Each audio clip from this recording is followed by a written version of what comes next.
civil organisation, the SOS Coalition, is calling for a speedy appointment process of the SABC board.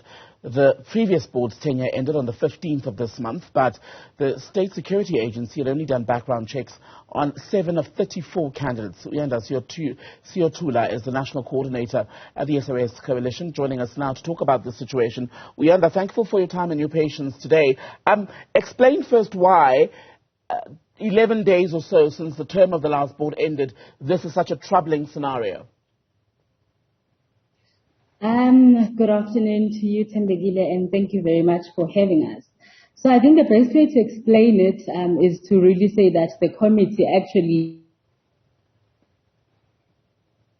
In fact, we are having a bit of a connection issue. I'm going to try one more time. If you're still there, you were just about to explain why the fact that there's been no replacement or new board appointed at the SABC 10 days after the previous term ended of the last batch, this is so problematic. So I hope you can hear me now. So Perfectly. I was saying that, yes, so I was saying that the problem is that the process did not commence, well in advance, because now we're at a place where there is no board because, Parliament started the appointment processes very late. And, that is why we are in this situation today. And I think the biggest issue again is that SSA is now saying that, their system is malfunctioning and they cannot process, the vetting for the SABC board. So I think now there's those delays. There's about 17 members that have been vetted now, and we still are waiting, the rest to be vetted. And in practical terms, for the running of the SABC and proper governance, what does the absence of a board mean? Because you're also opposed, as I understand it, to, shall we say, leaving the COO, CEO, and CFO as the captains of the ship.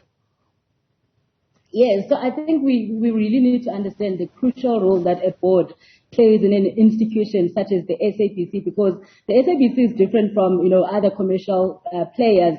It needs to champion the public interest, and the board is there situated to ensure that the SABC charter is adhered to and that the public interest is really served by the public broadcaster.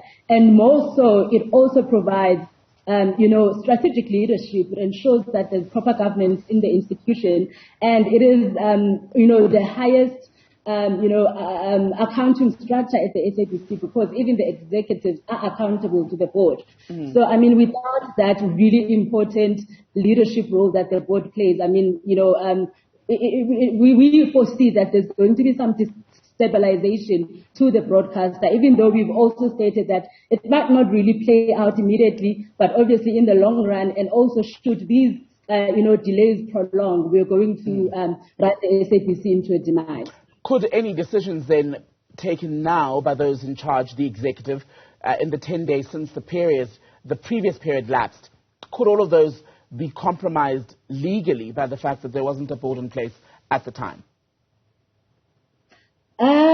So the issue with not having a board is that, current decisions are on hold because there is no board, and there are certain, decisions within the SABC that would need board approval. So those decisions are currently on hold, and unfortunately the Act does not allow for any, for any other, way or any other way out in this particular instance for the board to be appointed. I think we just have to wait because, we've spoken about the interim board being, unconstitutional.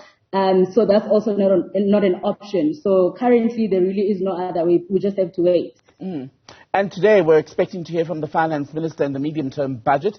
The SABC has been in a bit of a financial pickle to understate, really, I think, at this point, the gravity of the situation. We saw retrenchments in the last year. What do you think government needs to do now as far as aiding the SABC to go back to its previous health?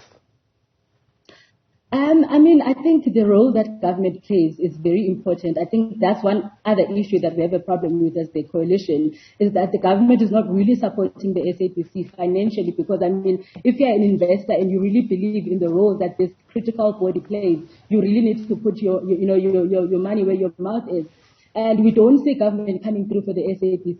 Government currently provides, the SABC with 3% of the overall revenue.